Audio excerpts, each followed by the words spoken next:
Alors écoute ma nouvelle proposition. Je crois que tu vas la trouver plutôt agréable et particulièrement rentable pour l'un et l'autre. Te connaissant et sachant très précisément ce que je vaux, je suppose que cette affaire particulièrement rentable devrait poser des problèmes à quelqu'un. Ma chère Sally, qu'est-ce qui peut bien te faire croire que je voudrais du mal à mon prochain?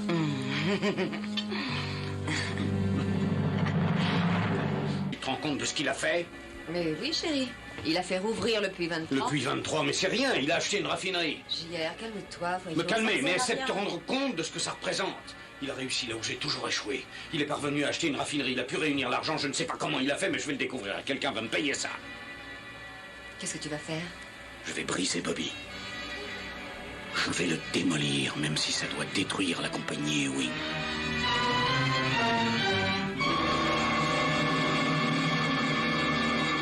Vous me feriez très plaisir si vous refusiez de coopérer avec M. Crowley, si vous pouviez convaincre vos collègues de la communauté bancaire d'en faire autant. Quelque chose m'échappe. Ça m'étonne pas, mon vieux, c'est pour ça que je suis plus riche que vous. Au revoir. Alors expliquez-moi un peu où vous en êtes. Actuellement, ça bouge beaucoup. Et maintenant, tout peut arriver. Et la situation pourrait alors tourner en notre faveur. Vous êtes prêt à dépenser beaucoup d'argent? Hank, il y a une seule façon de pouvoir reprendre ma vraie place. Je veux une révolution. Et je veux récupérer nos gisements. C'est pas étonnant que vous défendiez Sue Ellen, elle est comme votre mère. C'est une traînée alcoolique qui part de chez elle. Vous êtes ignoble. Vous me rendez malade. Ne vous mettez pas sur mon chemin, sinon je vous détruirai. Quand Louella arrivera, dites-lui que j'ai beaucoup de choses à lui dicter. Louella ne viendra pas. Pourquoi, elle est malade? Non, c'est vous qui l'avez renvoyée. Oh. Oui, je suppose que vous allez vite rentrer pour faire un bon petit repas à ce vieux Robert. Ah, vous n'y êtes pas. Ce vieux Robert a téléphoné pour dire qu'il serait pris. Je vais cuisiner pour moi toute seule. Quel dommage. Ah oui, que c'est bête de laisser perdre toute cette nourriture que vous avez achetée pour deux. Ça, c'est vrai. Alors, 8 heures? Oui, d'accord, 8 heures.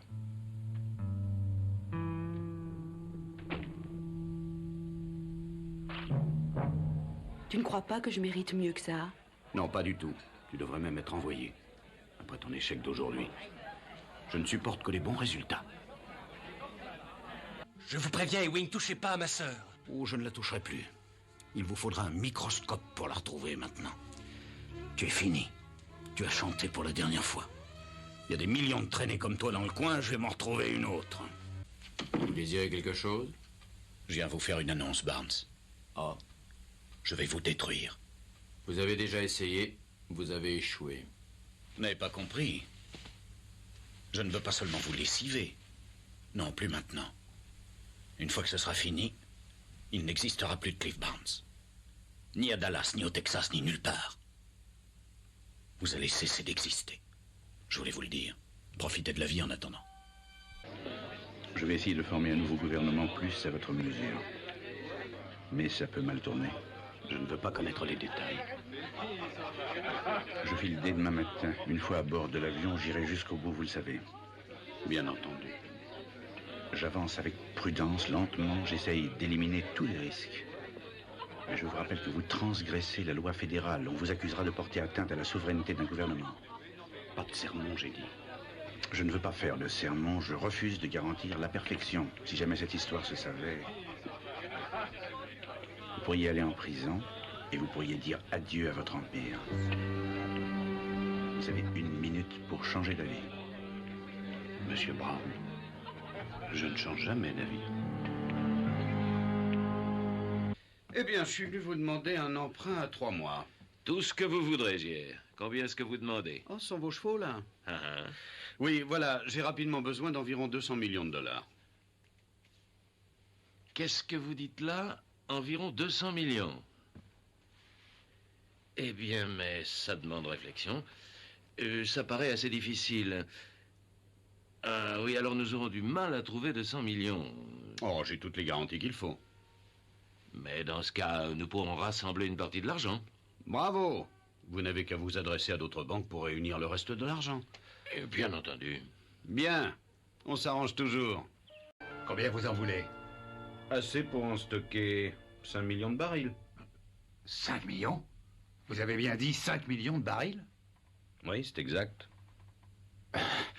mais pour 5 millions de barils, vous devez faire appel à tout ce qu'on peut trouver comme citerne au Texas. Ça vous coûtera une fortune. Je sais. Mais je suis désolé, je ne pense pas réussir à trouver beaucoup plus d'environ 200 000 barils. C'est tout ce que je peux faire. Ah, d'accord, c'est déjà ça. Ah. Tu sais que je ferais presque n'importe quoi pour toi. Tu as vu jusqu'où je suis allée avec Cliff Barnes. J'ai accepté de coucher avec lui. Je l'ai drogué. Mais Vaughan Leland est un porc. Dès qu'il s'approche, j'ai la peau qui se hérisse. C'est très important pour moi. Je t'en prie, je ne veux pas le voir à moins de 10 mètres de moi. Tu peux pas trouver une autre fille? Et toi, tu peux faire une croix sur ta carrière à Dallas? JR, non. Et sur un contrat mirobolant avec une maison de disques et peut-être sur un joli engagement dans le plus grand hôtel de la ville? T'es prête à sacrifier tout ça? Bon, d'accord. Ah voilà, c'est bien. Je savais que tu serais serviable. J'ai pu réunir les témoins et les dépositions qui prouvent que tu es une ivrogne, une putain, une malade mentale. Et quand j'en aurai fini avec toi, il n'existera pas un juge pour te confier l'enfant. J'ai toutes les dépositions qu'il faut. Barker, nous irons jusqu'au bout cette fois. Je veux avoir la garde de mon fils, même si je dois traîner sa mère dans la boue, d'une frontière à l'autre du Texas. Ne me dis pas que tu me connais pas mieux que ça. Tu ne gagneras pas, chérie. Et même si tu gagnais, j'ai largement l'argent, le pouvoir d'aller d'appel en appel pendant 2000 ans. Et ma pauvre amie, quand j'aurai fini, tu n'auras plus $1 en poche. Et tu seras couverte de dettes au point d'être montrée du doigt à la soupe populaire.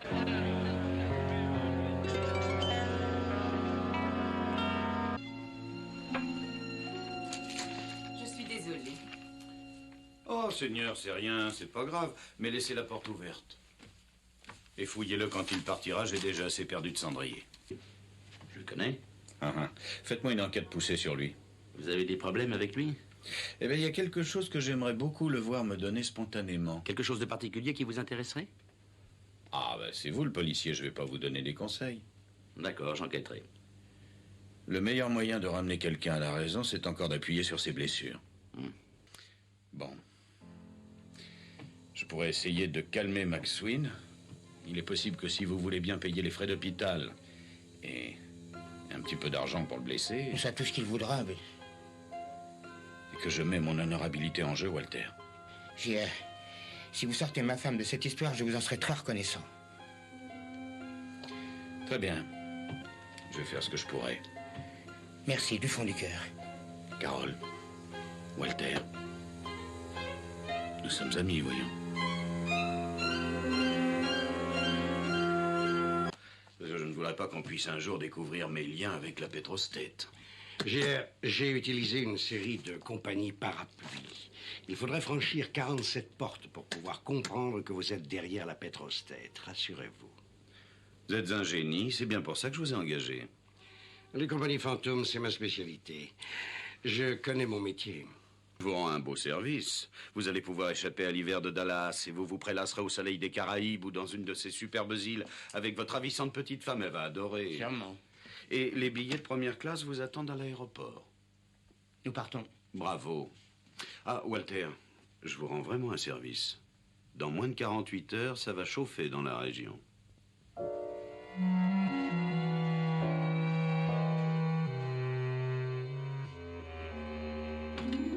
Vous croyez vraiment que vous pouvez faire disparaître les pétroles Harwood? Asseyez-vous donc 2 secondes. Je vais essayer d'être clair pour que vous compreniez. J'ai passé ces 2 mois à lier votre société à différentes compagnies avec d'autres sociétés relais. Si vous envoyiez un bataillon de comptables, ils en repartiraient avec des maux de tête. Qu'est-ce que vous dites? Ce que je veux dire, c'est que j'ai transformé votre compagnie en château de cartes. Et si vous ne faites pas ce que je dis, je souffle et plouf, la compagnie Harwood s'écroule. Non, c'est pas sérieux. Si, il y a des sujets sur lesquels je ne plaisante jamais. Mais pour mes contrats avec les militaires, comment je peux les annuler? Mais si je découvre demain matin que vous n'avez rien fait, la société Harwood ne sera plus qu'un souvenir. Et très déplaisant.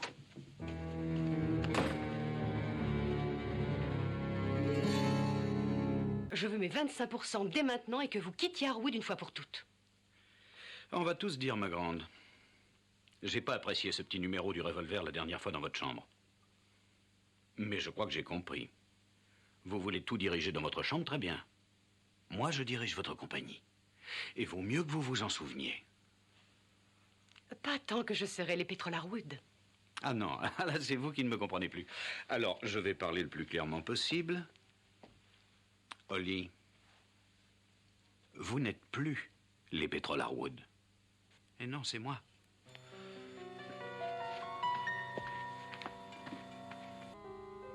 C'est-à-dire? Les Cubains sont absolument disposés à acheter tout le pétrole que vous voulez leur vendre à 40 $ le baril. Et les bateaux? J'en ai un qui est prêt. Si nous avons besoin de plus, ils peuvent en fournir. Ils ont vraiment besoin de ce pétrole. Bon. Alors, qu'est-ce qu'on leur vend? 100 000 barils? 300 000?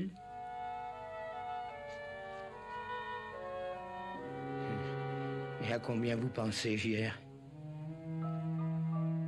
1 million de barils.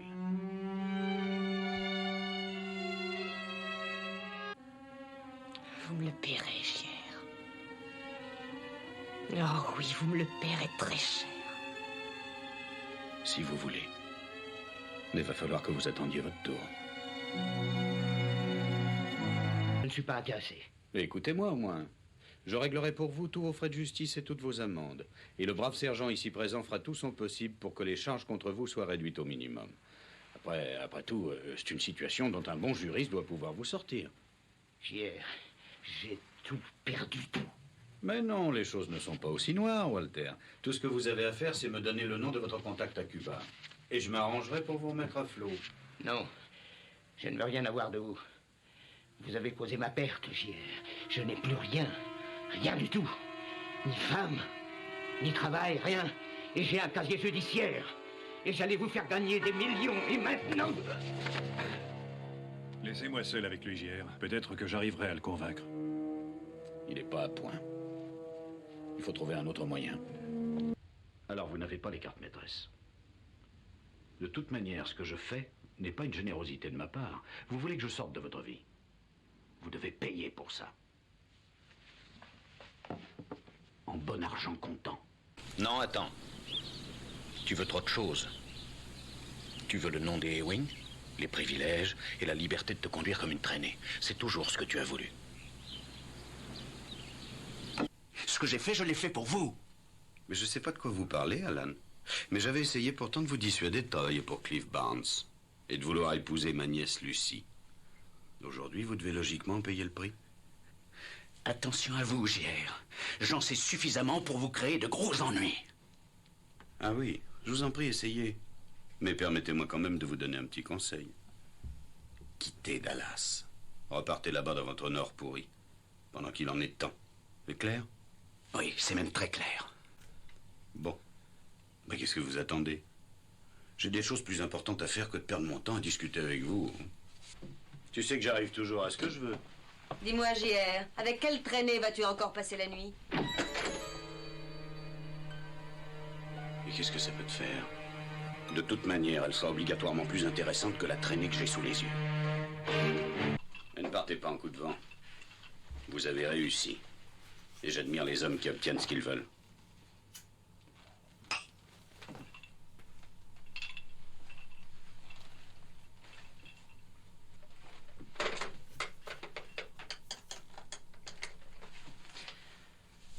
Allô, Harry Owens, s'il vous plaît. J'avoue que vous prenez cette nouvelle mieux que je ne l'aurais pensé. Oh, ces quelques années dans le métier m'ont appris à savoir encaisser. Harry, bonjour, ici J.R. Ewing. Très bien, merci. Vous voulez bien me donner le rendement du Ewing 23? Ah, vous faites 5000 barils par mois? Eh bien, je pense que votre part doit se monter à 300 000 $ par an. Harry, voilà ce que vous allez faire. Vous allez fermer les puits. Oui, c'est ça. Oui, mais vous arrêtez la production du 23. Je vous ai dit plus d'une fois que vous étiez fini dans cette ville. Quittez Dallas tout de suite. Vous croyez parler à qui, JR? Vous ne pouvez rien faire contre moi et vous le savez très bien. Et qu'est-ce que vous comptez faire pour gagner votre vie? J'ai fait des études de droit. Je trouverai du travail et sûrement quelqu'un dans cette ville qui ne vous craint pas. Si vous insistez, vous ne travaillerez ni dans cette ville, ni dans aucune autre ville de ce pays. Harry, quel est le minimum pour un viol?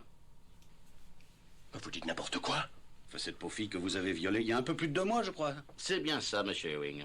Vous n'arriverez à rien avec ça, elle n'existe pas, votre femme violée.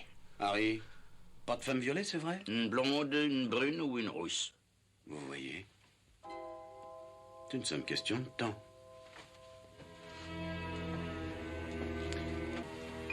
Tu as prononcé tes dernières paroles dans ce ranch. Tu crois que je vais te laisser parler de moi de cette manière devant mes parents? Tu m'as assez souvent humilié. Tu es une alcoolique et une mère indigne. Et je crois très sincèrement que tu perds la raison. Je vais prévenir le docteur Rogers. Plutôt, je te ferai enfermer dans cet asile de dingue et mieux on se portera.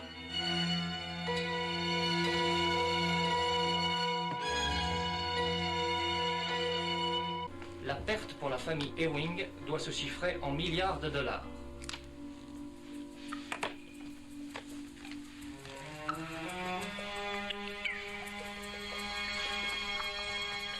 Est-ce que c'est vrai, JR? Combien on perd dans ce coup? Pour rien te cacher, nous avons de la chance. Ça pourrait se révéler une affaire géniale.